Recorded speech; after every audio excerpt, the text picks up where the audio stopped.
હજુ તો ઉનાળાની શરૂઆત થઈ છે અને ત્યાં જ ચોમાસું કેવું રહેશે તેની ચિંતા ખેડૂતોને સતાવી રહી છે. એટલા માટે કારણ કે ક્યારેક માવઠું થઈ જાય છે, ક્યારેક ભયંકર ગરમી પડે છે અને ક્યારેક એવું વાતાવરણ સર્જાય છે કે આખરે કઈ સિઝન ચાલી રહી છે તેની ખબર નથી પડતી. પરંતુ એવા સમયે જ નિલેશભાઈ જે ખાસ ચોમાસાની આગાહી કરતા હોય છે અને જે પુરાણી જે આપણી પદ્ધતિ છે તેનાથી તેઓ વર્તારો કાઢતા હોય છે કે આ વખતે ચોમાસું કેવું રહેશે. તો આવો આપને જણાવીએ કે આ વખતે ચોમાસું કેવું રહેશે અને આ કઈ રીત છે જાણવી પણ રોચક છે. કઈ રીત છે પહેલાં તો એ આપને જણાવીએ કે આકાશી ગાડલી જોઈને ચોમાસાના સંકેત આપવામાં આવે છે. હવે નિલેશભાઈએ શું સંકેત આપ્યા છે આ ગાડલી જોઈને એ આપને જણાવીશું. પહેલાં તો એ જણાવીએ કે ગાડલી ક્યારે જોવામાં આવે છે.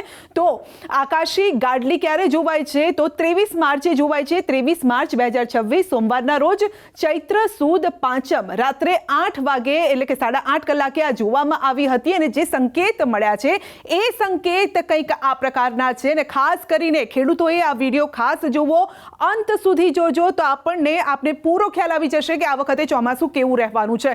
ખાસ કરીને આકાશી ગાડલી કેવી રીતે જોવામાં આવે છે તો આકાશમાં ચંદ્ર, રોહિણી, મૃગશીર્ષ આ દરેકની જે પોઝિશન હોય છે એ જોવામાં આવતી હોય છે. પહેલાં તો એ જણાવી દઈએ કે આ જે આકાશી ગાડલી જોવાની જે રીત છે કયા પ્રકારની છે.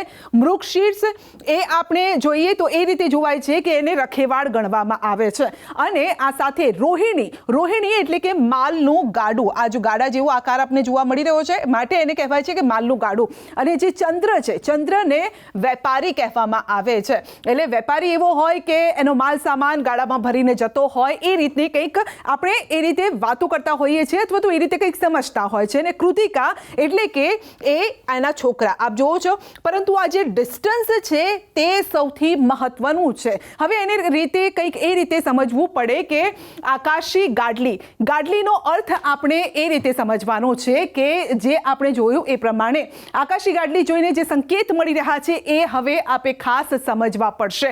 આગાહીકાર નિલેશ વાલાણીનું જે અનુમાન છે, નિલેશભાઈને આપ જોઈ લો, તેમનું જે અનુમાન છે એ રીતે છે કે ચંદ્ર એટલે કે વેપારીએ માલનું ગાડું તરછોડ્યું છે. જે આપણે અહીંયા ડિસ્ટન્સ પણ જોવા મળી રહ્યું છે. આ ચંદ્ર છે, વેપારી છે, આ માલનું ગાડું છે એ તરછોડ્યું છે. એટલે કે જે ડિસ્ટન્સ છે એ ડિસ્ટન્સ અહીં જોવા મળી રહ્યું છે ને જેના કારણે ચંદ્ર રોહિણી નક્ષત્ર એટલે કે માલના ગાડાથી દૂર છે, જે ડિસ્ટન્સ આપ જોઈ રહ્યા છો. અને ખેત ઉત્પાદન મધ્યમ અથવા તો ઓછું રહી શકે છે.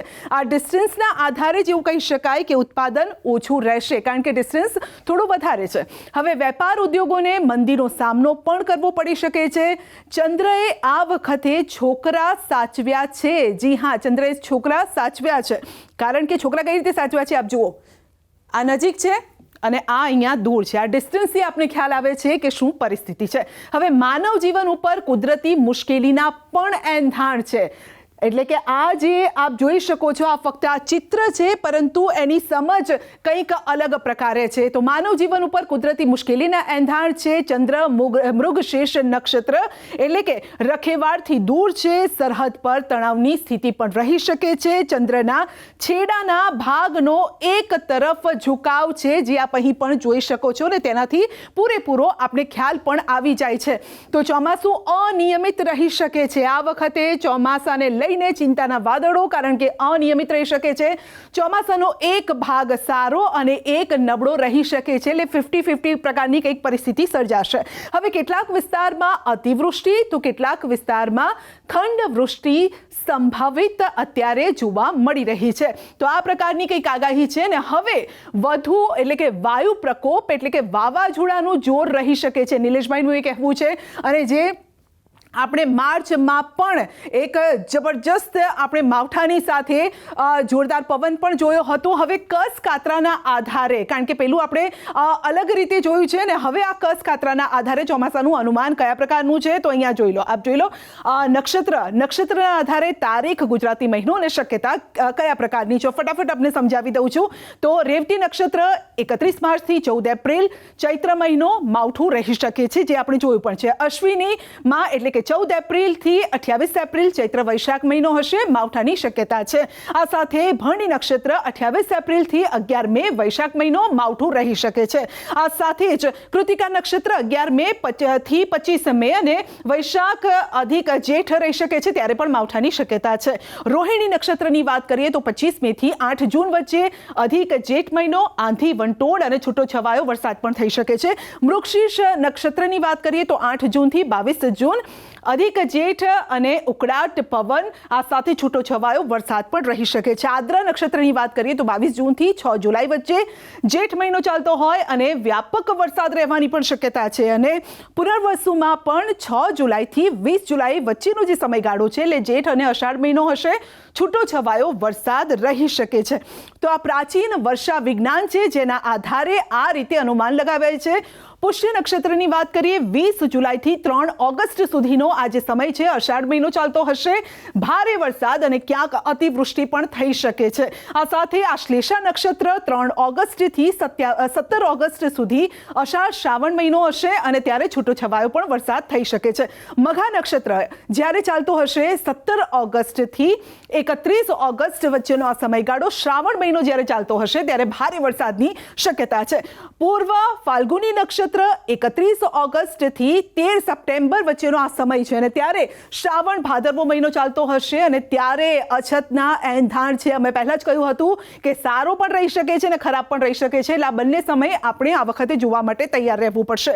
ઉત્તર ફાલ્ગુની નક્ષત્રની વાત કરીએ, સમયગાળો રહેશે 13 સપ્ટેમ્બરથી 27 સપ્ટેમ્બર સુધી અને ભાદરવો મહિનો ચાલતો હશે, ત્યારે પણ અછતના એંધાણ છે, એટલે વરસાદની અછત અહીંયા પણ વર્તાશે. હસ્ત નક્ષત્રની વાત કરીએ 27 સપ્ટેમ્બરથી 11 ઓક્ટોબર વચ્ચેનો સમયગાળો, જ્યારે ગુજરાતી મહિનો ભાદરવો અને આસો ચાલતો હશે અને ત્યારે ગાજવીજ સાથે વરસાદ થઈ શકે છે. અને ત્યારબાદ ફરી એક વખત માવઠું આવશે, એટલે કે ચિત્રા નક્ષત્ર 11 ઓક્ટોબરથી 24 ઓક્ટોબર આસો મહિનો, જ્યારે માવઠાની આગાહી છે. અને સ્વાતિ નક્ષત્ર જ્યારે 24 ઓક્ટોબરથી 6 નવેમ્બર આસો મહિનો, અને આસો મહિનો આપણને ખબર છે કે નવરાત્રિનો આ મહિનો હોય છે, માટે નવરાત્રિમાં પણ માવઠાની આગાહી છે તેવું કહી શકાય. એટલે કે આ જે જૂનું વર્ષા વિજ્ઞાન છે તેના આધારે સચોટ આ આગાહી થતી હોય છે અને વરસાદ ચોમાસા અંગે IMDની આગાહીને અનુસરવામાં આવે છે. પરંતુ જૂની જે આગાહી છે, લોકો કંઈક આ રીતે આગાહી કરતા હોય છે. જે આગાહીકારો છે હજુ પણ જૂની જે રીત હોય છે, કસ કાતરા હોય, પછી આ સાથે હોળીની જાળ જોઈને કરતા હોય છે, પવન જોઈને કરતા હોય છે, અલગ અલગ રીતે પક્ષીઓની ચેષ્ટા જોઈને પણ કરતા હોય છે. તો આ રીતે કંઈક આગાહી કરવામાં આવતી હોય છે અને આના પરથી ખેડૂતોને ખ્યાલ આવી ગયો હશે કે આ વખતે ચોમાસું કયા પ્રકારનું રહેવાનું છે. માટે પ્રી પ્લાનિંગ આપે જે રીતે કરવું હોય, કયો પાક લેવાનો છે, કયા સમયે લેવાનો છે, એની મોટી આપ અત્યારથી જ પ્લાનિંગ કરી શકો છો આ આગાહી જોઈને.